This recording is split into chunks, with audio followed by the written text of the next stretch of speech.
നിങ്ങൾ എബ്രോഡ് ഒരു course choose ചെയ്യുമ്പോൾ PR കുറിച്ച് ആലോചിക്കാറുണ്ടോ? ഇനി അങ്ങനെ ആലോചിക്കാറില്ല എന്നുണ്ടെങ്കിൽ ഒരു യാത്രയുടെ പകുതി ഭാഗം വരെയാണ് നിങ്ങൾ എത്തിയിട്ടുള്ളൂ. ഒരുപാട് കുട്ടികൾ കോഴ്സ് ചൂസ് ചെയ്യണമെന്ന് എന്താ വെച്ച് കഴിഞ്ഞാൽ പെട്ടെന്ന് അഡ്മിഷൻ കിട്ടുന്നുണ്ട്, ഫീസ് കുറവാണ്, എൻ്റെ ഫ്രണ്ട് പറഞ്ഞു, ഈ റീസൺസ് ഒക്കെയാണ് കോഴ്സ് ചൂസ് ചെയ്യാൻ പിള്ളേർ പൊതുവിൽ പറയാറ്. പക്ഷെ അവർ വാലിഡ് ആയിട്ടുള്ളൊരു പോയിന്റ് പെട്ടെന്ന് മറന്നു പോകും. കാരണം ഈ കോഴ്സ് എടുത്തു കഴിഞ്ഞാൽ PR എത്തിപ്പെടാൻ എനിക്ക് ഈസിയാണോ?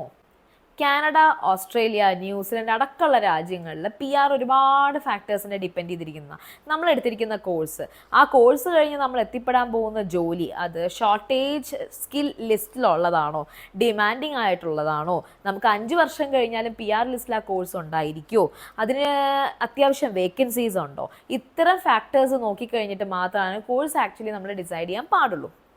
അതായത് റോങ് ആയിട്ടുള്ളൊരു കോഴ്സ് എന്ന് പറഞ്ഞു കഴിഞ്ഞാൽ അവിടെ എന്താണ് മീൻ ചെയ്യുന്നത്? PR കേസിൽ നമുക്ക് നല്ലൊരു ഡിലേ സംഭവിക്കും.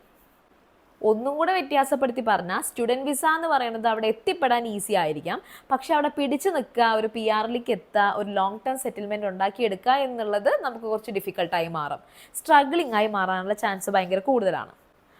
അങ്ങനെയുള്ള ഒരു കൂട്ടം ആളുകൾ, അതായത് പ്ലാനിങ് ഇല്ലാതെ പോയി PR ഡിലേ വരുന്ന ആളുകളുടെ യൂട്യൂബ് വീഡിയോസും വ്ളോഗ്സും ആണ് നമ്മൾ പിന്നീട് കാണുന്നത്. അതായത് തംബ്നെയിൽസ് വെച്ചിട്ട് ഇവിടെ വന്നിട്ട് കാര്യമില്ല, നാട്ടിലേക്ക് മടങ്ങി പോകൂ, ഞങ്ങളും അടുത്ത മാസം നാട്ടിലേക്ക് പോവുകയാണ്. ഇത്തരത്തിലൊരു ഗ്രൂപ്പിൽ നാളെ നിങ്ങൾ പെടാതിരിക്കാൻ വേണ്ടിയിട്ട് PR കൂടെ പ്ലാൻ ചെയ്തിട്ട് നിങ്ങൾ കോഴ്സ് എടുക്കുക.